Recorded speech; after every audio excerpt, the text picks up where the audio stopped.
Well, I want to thank everyone for coming and also for the invitation to speak today. I'm tempted to say, and now for something entirely different, but not completely.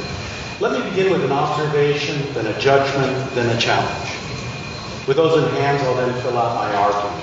The observation, we have all heard so far about the 1% versus the 99%. Added to this is the fact of racism and other forms of social and political injustice that are interwoven with economic inequality and poverty. Jesus supposedly said, "The poor will always be with you," and that seems perhaps cynically to be a sad truth about the human condition. The judgment.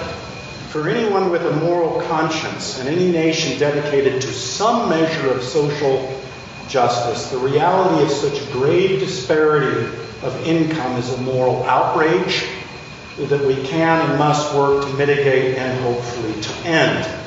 What is at stake is present and future human life, because social inequality endangers not only the stability of current social life, but also future prospects for human flourishing. Now the challenge. How does one make an ethical argument to sustain that judgment that I've just made, especially if one wants to draw on religious sources? Given my assignment to speak from the perspective of religious ethics, I want to make 3 points. First, I want to note that the religions, I'll speak mainly about Christianity, they are ambiguous when it comes to the topic of economic inequality and also poverty. This puts a challenge to any form of ethics that will draw on religious sources. Second, I want to show the ambiguity of religious sources nevertheless motivates the framing of some crucial distinctions important for our topic.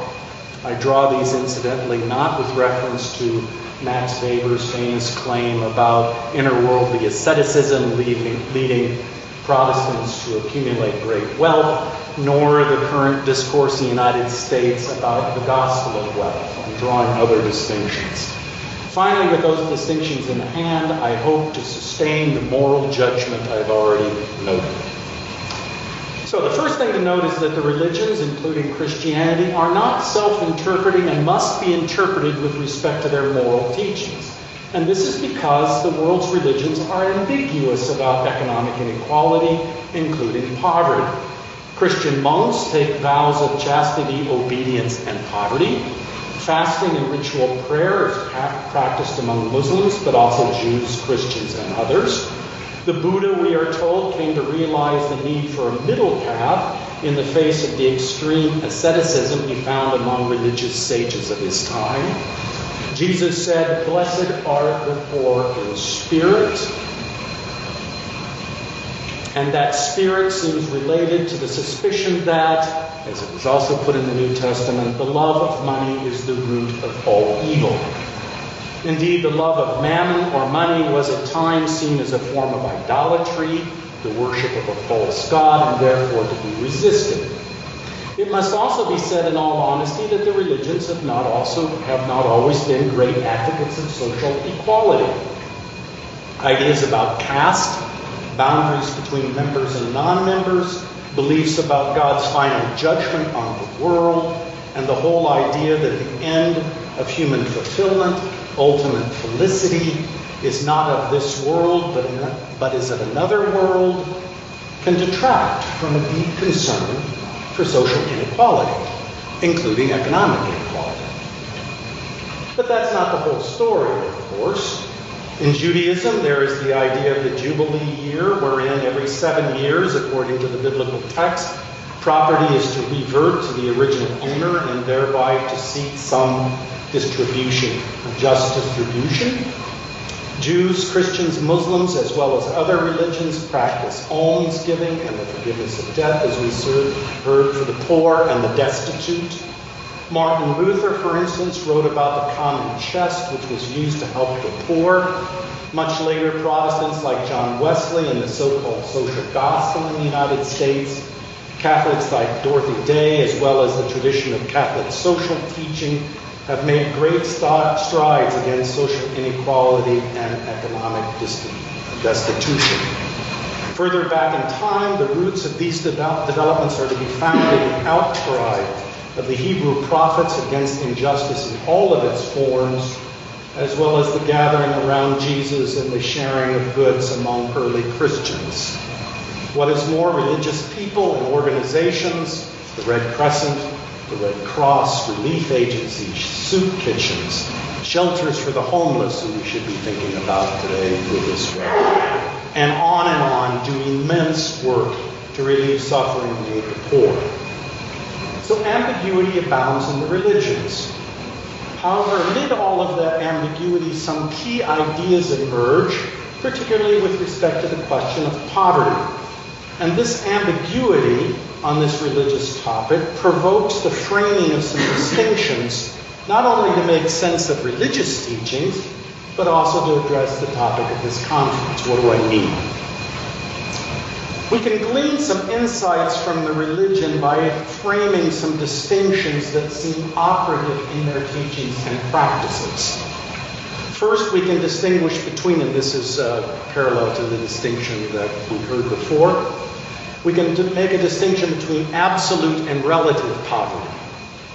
Absolute poverty is a condition of destitution where people cannot obtain the resources needed to support a minimal level of health so that death follows. Relative poverty is a condition in which people do not have a minimal level of living standards determined by governments and thus can vary within countries and between countries. The distinction between absolute and relative poverty is often tied to a utilitarian perspective. That is, the condition of either form of poverty is defined in relation to a calculus of welfare, often in economic or caloric terms, and the goal is thereby the greatest good of the greatest number of people, as Jeremy Bentham put it. UN relief agencies, religious organizations, other international NGOs attempt to combat absolute poverty by raising the life conditions of the poor through aid and assistance. Tax policies or governmental action within a nation can combat forms of relative poverty. The idea is to determine the success or failure of these acts of enhancing life through the use of utilitarian measures, either in terms of calories or income. However, the distinction between absolute and relative poverty measured in terms of calories or on economic grounds and in terms of utilitarian calculus does not exhaust the meaning of poverty seen religiously. A utilitarian outlook has difficulty formulating the kinds of harms that demean and destroy human dignity and self-esteem. And the religions have something at stake in the non-reducible worth of human beings, insofar as they seek, these religions, to provide some access to the sacred or divine power for the orientation of life. So we can draw another distinction made possible by paying attention not to utility, but rather the religious concern for human worth. We can also speak of poverty in relation to the freedom people do or do not have to integrate their lives. This is the distinction between voluntary and involuntary poverty. Voluntary poverty is a form of ascesis, that is, an aesthetic or spiritual practice within religious communities meant to cultivate virtuous character and to free the self from its attachment to possessions. Involuntary poverty, conversely, is any form of poverty that is forced on human beings beyond their control, and not only destroys the health and welfare of an individual, but also robs them of their self-determination. Voluntary poverty focuses on the freedom and power of the human will to determine a form of life. Involuntary poverty destroys the will and binds human beings to powers that control their existence. No wonder, then, that there is so much anger in our nation among those trapped within cycles of inequality and poverty. Their humanity is being denied. Now, if we correlate these ideas, we have four different forms of poverty that require ethical analysis and assessment. These are absolute involuntary poverty and its contrast, relative voluntary poverty, and then absolute voluntary poverty and its contrast, relative involuntary poverty. These are open to ethical and not just economic analysis for two reasons. First, each is an expression of human freedom to act or the lack of that freedom. And secondly, each kind is a relation to others, either a relation of absolute destitution to any viable form of human life, or relative destitution within a specific society or nation. These four forms of poverty gleaned from the ambiguity of religious sources. Let me bring the strands of my argument together. Now, if you followed me so far, then the conclusions we've reached should be rather obvious and even intuitively so. These are absolute involuntary poverty is a moral evil, since it is nothing less than a form of social murder of the poor. Relative voluntary poverty can be, ironically, a virtuous religious or moral practice. Maybe one that more of us in fluent societies should practice ourselves. Third, absolute voluntary poverty is nothing less than suicide. And the religious traditions, especially Christianity, Judaism, and Islam, forbid this form of poverty, even if there are extreme forms of asceticism practiced by some religious adherents of those traditions and others. Finally, relative involuntary poverty is the result of income inequality and other disparities within a nation. This form of destitution is the focus of our ethical conclusions. So from our analysis of absolute involuntary poverty, we now know that any form of poverty that is involuntary is a form of moral wrong done to people. It deprives people of the freedom to integrate their lives with respect to the kinds of basic goods needed to sustain life, and therefore it is an excessive harm. There are no excusing conditions, morally speaking, since involuntary poverty destroys the moral core of a human life. But this form of poverty is relative because it is characterized relative to the society in which it's found, as well as between societies. Two other features stand out. First, relative poverty can and usually does undermine, as we've already heard, social equality of citizens within a society. The poor in the U.S. or France or North Korea, to use some examples, do not have equal access to the resources and services, burdens and opportunities in their society on parity with other citizens. Thus, relative involuntary poverty is a form of social injustice within a society in which it's found. Second, this form of poverty highlights differences among societies and nations, say the United States or North Korea. Relative involuntary poverty is not only a form of social injustice within a nation or society, it is also, when viewed internationally, a form of global injustice. We conclude then that relative involuntary poverty is a form of moral wrong and social injustice within a society or on the global field when comparing poverty rates among nations. Like all moral ills, it brings a swarm of other moral wrongs and injustices. Shame and guilt about being poor, destructive class and racial distinctions, prostitution and human trafficking, the breakdown of families, and on and on.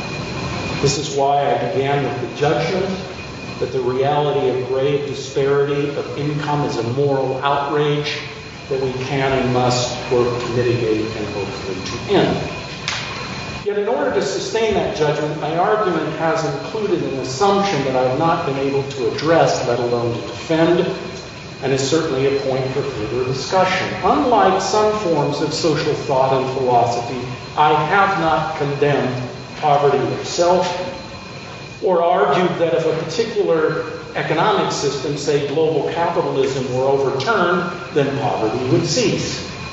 There are some Christian theologians who challenge any economic system built on the idea of scarcity, which of course is virtually all economic systems. Yet while poverty can be measured as absolute or relative to economic or caloric means, I have located the ethical problem in terms of poverty as voluntary or involuntary. This is to suggest that the problem of poverty and income inequality is deeper than economic systems. It strikes to the core of our humanity. The deeper issue is the use and abuse of freedom as the distinctive form of human power to shape, respond to, and create reality. Only when human freedom takes responsible form can we hope to address in some measure the human challenge that poverty puts to our global age. This claim about freedom would seem to be embedded not just in religious traditions, but also the founding beliefs of this nation. That is, the right to life, liberty, and the pursuit of happiness. In a word, I have been developing a kind of religious and also humanistic argument about human dignity and freedom in order to sustain the judgment that the reality of grave disparity of income is a moral outrage that we can and must work to mitigate and hopefully to end. Thank you very much.